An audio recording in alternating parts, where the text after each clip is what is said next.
In 1928, George Orwell made a decision that confused almost everyone who knew him. He was 25 years old, Eton-educated, the product of exactly the kind of upbringing that guaranteed a respectable life. He had options. He had connections. He had the accent and the credentials that opened doors in early 20th century Britain without requiring much effort from the person walking through them. He walked away from all of it deliberately. Not as a gap year. Not as an experiment he could abandon the moment it became uncomfortable. He wanted to know what poverty actually felt like, not the romanticized version that comfortable writers describe from a safe distance, but the daily, grinding, undignified reality of having nothing and being treated accordingly.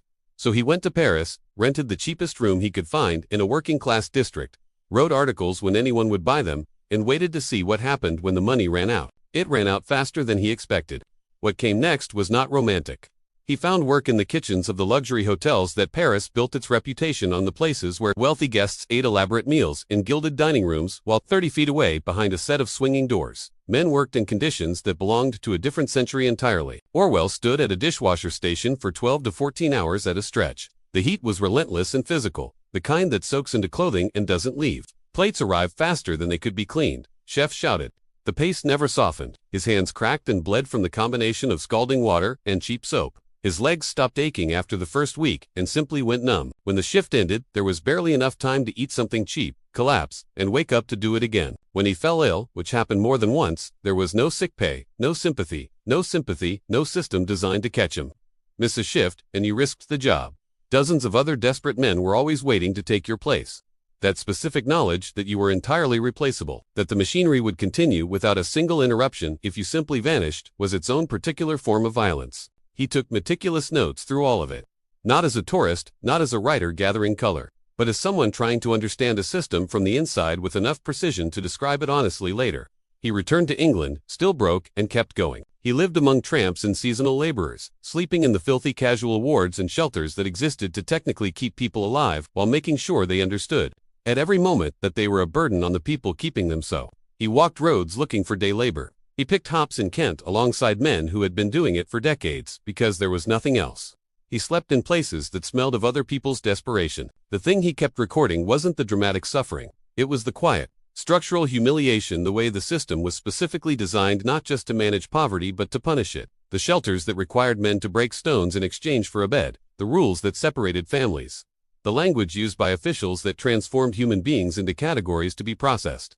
The invisible line, invisible to everyone except the people crossing it, that separated the struggling but respectable from the destitute, and how completely and permanently your status changed the moment you crossed it. Cross that line, Orwell observed, and you stopped being a person with problems. You became a problem. In 1933, he turned those years into his first book, Down and Out in Paris and London. It is not a sentimental book. It does not ask for sympathy or appeal to charity. It is a clear-eyed, almost clinical examination of what happens when life is reduced entirely to logistics, when the question of survival is so immediate and constant that everything else, including dignity, including hope, including the basic human activity of thinking about the future, becomes an unaffordable luxury. He wrote about exhaustion as a political tool before he had the language to call it that. When people are tired enough, they stop asking questions.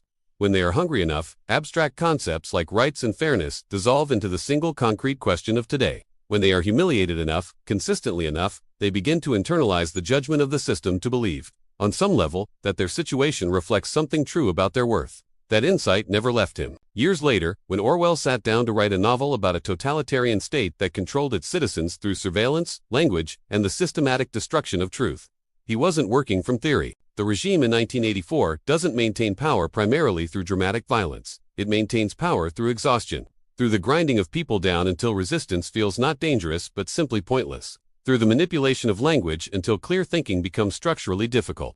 Through the slow erosion of the belief that truth is knowable, that things could be different, that the effort of caring is worth the cost. Orwell had felt all of that. In the kitchens of Paris, in the shelters of England, he had felt the specific temptation to simply drift, to stop noting things down, to stop asking why the system worked the way it worked. To accept that this was just how things were, and spend whatever energy remained on surviving, rather than understanding. He refused that temptation, but he understood it completely. And that understanding is what makes 1984 something different from a political warning written by someone who had only read about power. It is a warning written by someone who had felt powerlessness from the inside. George Orwell died in 1950 at 46 tuberculosis. made significantly worse by years of poor living conditions and a physical constitution he had never been careful with. He never became wealthy, he never particularly sought comfort. The values he wrote about, honesty, clarity, the refusal to look away from things that were ugly and true, were not positions he held in the abstract. They were habits he had built in dishwashing stations and tramp shelters and cheap rooms in working-class Paris, when the easier option was always available and he kept choosing the harder one anyway. His warning is not complicated. When people are too exhausted to think, they stop thinking. When lies are repeated long enough, they start to feel like the texture of reality.